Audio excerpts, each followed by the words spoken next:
Given that h of t is equal to 7 minus 5t and k of t is equal to 4 plus t all over 3, calculate the value of h of 3.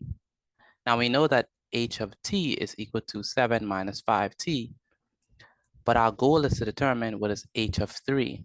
Now for h of 3, all that means is that wherever we see t, we have to put 3. And notice that we have t here, so we put 3, and we have t here, so we have to put 3. And so h of 3 is equal to 7 minus 5 multiplied by 3. And so what we have here is negative 5 times 3, that gives us negative 15. And so h of 3 is equal to 7 minus 15, and 7 minus 15 is definitely negative 8. So h of 3 is equal to negative 8. Next, we have to calculate t, where k of t is equal to 9. Now, k of t is equal to 9. But what is k of t? Well, k of t is equal to 4 plus t over 3. And we set that equal to 9. Now we put 9 over 1. And then we cross multiply. So 3 multiplied by 9 and 1 multiplied by 4 plus t. 3 multiplied by 9 is definitely 9 times 3. And 1 multiplied by 4 plus t is 4 plus t. Now, what is 9 times 3? Well, 9 times 3 is definitely 27. And so we have 4 plus t is equal to 27. Next, we take the 4 and we send it over the equal sign.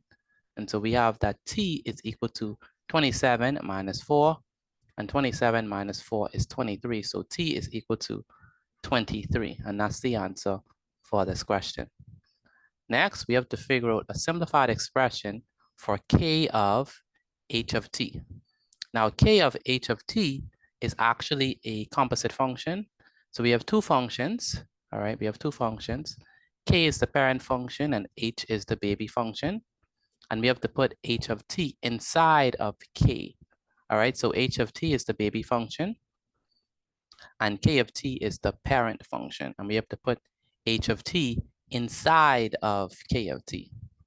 Now notice that k is the parent function, h of t is the baby function. And so if we have k of t is equal to 4 plus t over 3. But remember, we're not going to put, but notice that we're not going to put t, right? We're not going to put t because we're trying to put h of t inside of k of t.